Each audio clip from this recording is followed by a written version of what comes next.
عداوت مجھ سے کیوں اتنی، میں تو قرآن کا داعی ہوں، رسول اللہ کا وارث، صحابہ کا سپاہی ہوں، مجھے ہے کفر سے نفرت، میں تو حق کا السلام علیکم ورحمۃ اللہ وبرکاتہ۔ الحمد للہ کفا وسلام علی عبادہ الذین اصطفیٰ، اما بعد۔ قال النبی صلی اللہ علیہ وسلم طلب العلم فریضۃ علی کل مسلم۔ محترم ناظرین، پچھلے حدیث میں ہم نے جانا کہ مسح کرنے کے لیے کیا شرائط ہیں۔ آج کے اس حدیث میں ہم جانیں گے کہ مسح کی مدت کتنی ہے۔ آج کے حدیث ایک طریقے سے سب سے اہم حدیث ہے، کیونکہ اس کے اندر مسح کی مدت بتائی گئی ہے، مزید کس صورت میں موزے کو اتارا جائے گا یہ بھی ذکر کیا گیا ہے۔ آئیے بلا تاخیر ہم حدیث کا آغاز کرتے ہیں۔ صفوان بن عسال رضی اللہ عنہ حدیث کے راوی ہیں، یہ روایت کرتے ہیں، قال کان رسول اللہ صلی اللہ علیہ وسلم یأمرنا اذا كنا صفرا ان لا ننزع خفافنا 3 ایام ولياليهن الا من جنابة ولكن من غائط وبول ونوم، اخرجه النسائی والترمذی واللفظ له وابن خزیمہ وصححہ۔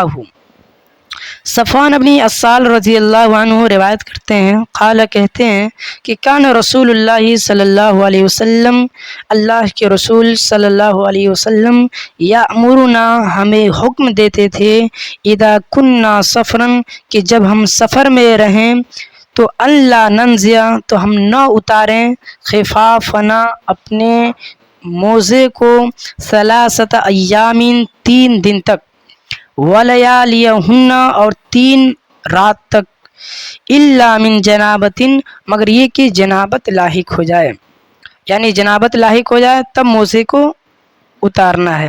ولیکن اور مزید اللہ کے نبی صلی اللہ علیہ وسلم یہ بھی کہتے تھے، من غائط پاخانہ کرنے سے یعنی بیت الخلاء جانے سے، وہ بولن اور پیشاب کرنے سے، وہ نومن اور نیند لگ جانے کی وجہ سے موزے کو اتارنے کی کوئی ضرورت نہیں ہے۔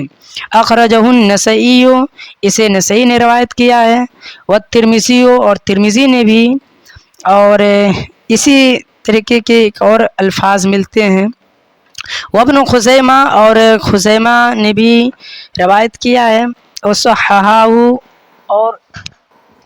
اور اس حدیث کو یعنی ایک ترمذی کے اندر ایک الفاظ ہیں اور یہ ایک الفاظ ان دونوں کو صحیح قرار دیا ہے ابن خزیمہ نے۔ تو صفوان ابن عسال رضی اللہ عنہ روایت کرتے ہیں کہ اللہ کے نبی صلی اللہ علیہ وسلم حکم دیتے تھے کہ جب سفر میں ہم رہیں تو ہم اپنے موزے کو 3 دن تک اور 3 رات تک نہ اتاریں۔ اس حدیث سے سب سے پہلا مسئلہ یہ ثابت ہوا کہ موزے کی مدت جو ہے وہ 3 دن اور 3 رات تک ہے، لیکن یاد رہے یہ مسافر کے لیے ہے، مسافر کے لیے 3 دن اور 3 رات تک ہے۔ اگر مقیم ہے تو اس کے لیے الگ حکم ہے، مقیم کے لیے 1 دن اور 1 رات ہے۔ اگلے حدیث کے اندر یہ علی بن ابی طالب رضی اللہ عنہ کے حدیث میں آپ جانیں گے کہ مقیم کے لیے کتنے دن تک مدت ہے۔ اس حدیث کے اندر مسافر کی جو مدت بتائی گئی ہے وہ 3 دن اور 3 رات تک ہے، کہ 3 دن اور 3 رات تک وہ موزے کو نہیں اتارے گا الا کہ جنابت لاحق ہو جائے۔ اگر جنابت لاحق ہو جاتا ہے تب اس صورت میں وہ موزے کو اتارے گا، پھر وضو کرے گا اور وضو کی حالت میں پھر پہنے گا، اس کے بعد پھر حدث لاحق ہونے تک اس کی مطلب کہ وہاں سے اس کی مدت شروع ہوگی۔ اگر حدث لاحق ہو گیا تو وہاں سے اس کا مدت شروع ہوگا۔ یہ ایک مسح کی مدت کا ایام ہیں کہ کب سے کب تک مسح اس کے لیے ہے۔ 3 دن اور 3 رات تک اس کے لیے مسح ہے ایک مسافر کے لیے، مگر یہ کہ جنابت لاحق ہو جائے، جنابت لاحق ہو گیا تب اس کے لیے مسح پھر سے اس کو وضو کر کے مسح کرنا ہوگا. یہ ایک کنڈیشن آپ ہمیشہ ذہن میں رکھیں کہ جنابت لاحق نہ ہو. ہاں اگر ایسے پیشاب کیا یا پخانہ کرنے کے لیے گیا یا نیند لگ گئی گہری تو اس صورت میں اس کو موزے کو اتارنے کی کوئی ضرورت نہیں ہے. یہ بات آپ ذہن میں رکھیں. اچھا ایک اور حدیث دیکھ لیجئے علی بن ابی طالب رضی اللہ عنہ کی. یہ بھی بہت ہی اہم حدیث ہے. اس حدیث کے اندر بھی مدت بتایا گیا کہ مقیم کے لیے کتنے دن تک مسح باقی رہے گا اور کتنے دن تک مسافر کے لیے. ان علی بن ابی طالب رضی اللہ عنہ قال جعل النبی صلی اللہ علیہ وسلم 3 ایام لیالیہن للمسافر ویوما ولیلۃ للمقیم یعنی فی المسح علی الخفین. اخرجہ مسلم، اسے مسلم نے روایت کیا ہے.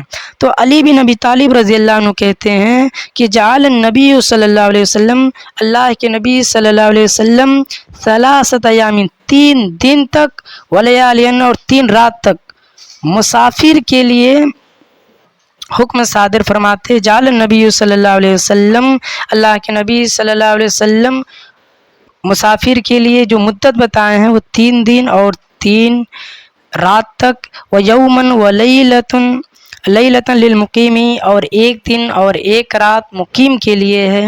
یعنی فی المسح علی الخفین یعنی موزے کے اوپر مسح کرنے کے سلسلے میں. اخرجہ مسلم، اسے مسلم نے روایت کیا ہے.